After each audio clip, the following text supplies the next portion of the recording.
ଖବର?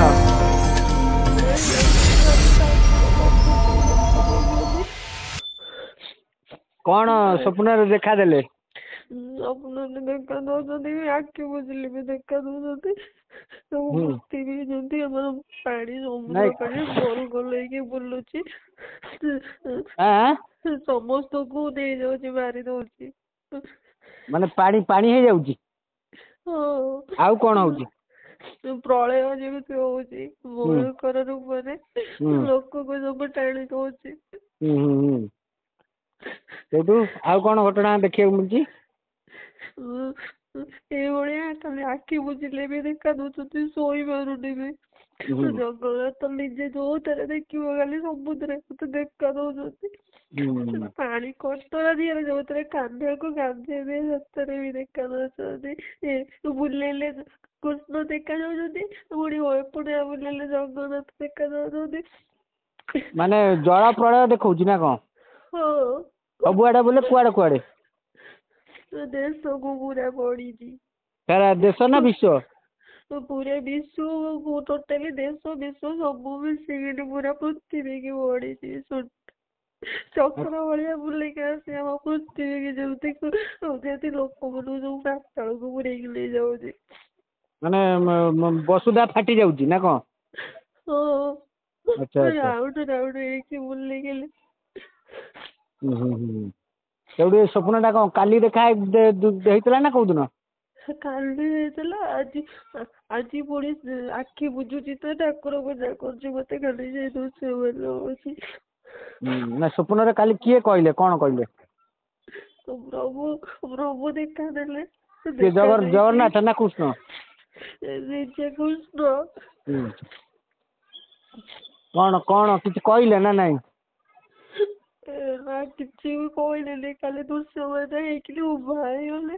ଆଉ ଗୋଟେ ଚକ୍ର ଭଳିଆ ଅଛି, ଧଳା ରାଉଣ୍ଡ ଭଳିଆ ବୁଲୁଛି, ପୁରା ଯେମିତି ନୀଳ ନୀଳ କରିକି ସବୁ ରାଉଣ୍ଡ ରାଉଣ୍ଡ କରିକି ନେଇଯାଉଛି। ଯେମିତି ଆମ ପାଣି ଢେଉ ଯେମିତି ଯେ ସେଇଭଳିଆ ବୁଲି ବୁଲି ରାଉଣ୍ଡ ରାଉଣ୍ଡ କରିକି ନେଇଯାଉଛି ସବୁ। ସେଇଟା ବି ମତେ ବି ଏମିତି ସ୍ୱପ୍ନ ମଝିରେ ହେଇଥିଲା, ମୁଁ କହୁଥିଲି ଏମିତି ଦେବୀ ମାନେ ସବୁ ଏକାଠି ହଉଛନ୍ତି, ଗୋଦ କଚାଡିକି ରଡି କରୁଛନ୍ତି। ସେ ରଡିରେ ପୁରା ପ୍ରଳୟ ଆସୁଛି, ଭୟଙ୍କର ପ୍ରଳୟ। ସବୁ ପାତାଳକୁ ପଳଉଛନ୍ତି, ଭୂମିକମ୍ପ, ବାତ୍ୟା, ପବନ ଆଉ ସମୁଦ୍ର ପାଣି ବି ମାଡ଼ି ଆସୁଛି। ଏଇଭଳିଆ ସ୍ୱପ୍ନ ଦେଖିଥିଲି ଥରେ, ଆଉଥରେ ବି ସେମିତି ସମୁଦ୍ର ପାଣି ମାଡ଼ି ଆସୁଛି, ପୁରୀ ମନ୍ଦିର ବୁଲି ଯାଉଛି, ବୁଡି ଯାଉଛି। ସୁଦର୍ଶନ ଯୋଉ ସ୍ୱପ୍ନ ଟା କେବେ ଦେଖା ହେଇଥିଲା? ଇଏ 2-3 ମାସ ତଳେ, 3 ମାସ ହେଇଯିବ। ଆଉ ତାର ଆଜି ତ ବାସ୍ତବରେ ପରିଣତ ହେଇଛି। ଯୋଉ ରୁଷିଆରେ ଯୋଉ ଭୂମିକମ୍ପ ହେଲା, ସୁନାମି ପ୍ରାୟ 10-12ଟା ଦେଶକୁ ଚାଲିଛି। ଆଉ ଆମ ଓଡିଶାକୁ ମଧ୍ୟ ବିପଦ ଅଛି ବୋଲି ଆସିଗଲାଣି ସିଗ୍ନାଲ। ଆଉ ହେଲା କି ଏଇ ସବୁ ଜଳ ପ୍ରଳୟ ହବ ଆଗକୁ, ତ ଭୟଙ୍କର ପରିସ୍ଥିତି ରହିଛି। ଆହୁରି ବି ଅକ୍ଟୋବର ନଭେମ୍ବର ବେଳକୁ ଆହୁରି ଘଟଣା ଘଟିବ। ବାତ୍ୟା, ଭୂମିକମ୍ପ, ବନ୍ୟା, ପ୍ରାକୃତିକ ବିପର୍ଯ୍ୟୟରେ ସବୁ ଯିବ ଆଉ।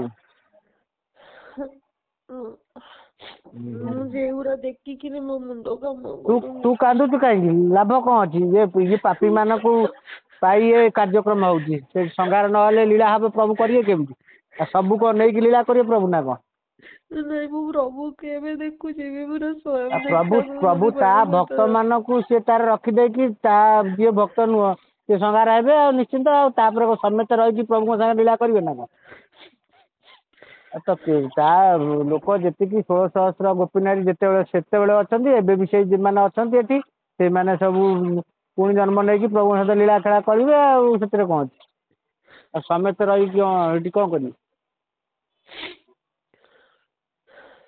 ତୁ କାନ୍ଦିକି ଅଧୈର୍ଯ୍ୟ ହେଇକି ଲାଭ କଣ ଅଛି? ସେ ସେମିତି ଚାଲିବ।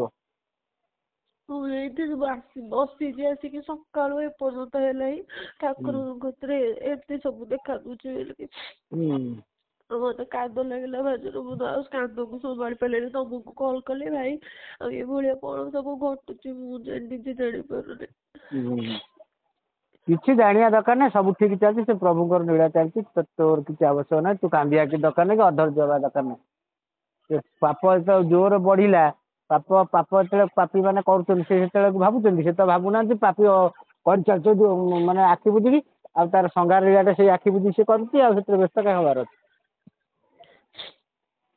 ହେଲା କି କୃଷ୍ଣକୁ ଦେଖୁଛି କୃଷ୍ଣ ଉଭା ହେଇଯାଉଛନ୍ତି ଚକ୍ର ହେଇକିନି ପୁରା ଗୁରୁ ଗୁରୁ ହେଇକିନି ସବୁ ଘିରି ଘିରି ହେଇକି ଯେମିତି ବୁଲେଇକି ସବୁ ପାଣି ଭଳିଆ ବୁଲେଇକିନି ଭଉଁରୀ କରିଦଉଛନ୍ତି ପୁରା।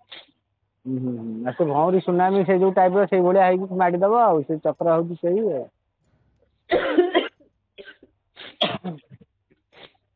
ହଉ ଠିକ ଅଛି ହଉ ଜୟ ଜଗନ୍ନାଥ ଜୟ ପଛେ ହର ହର ମହାଦେବ ଜୟ ଅନନ୍ତ ଶମ୍ଭୁ।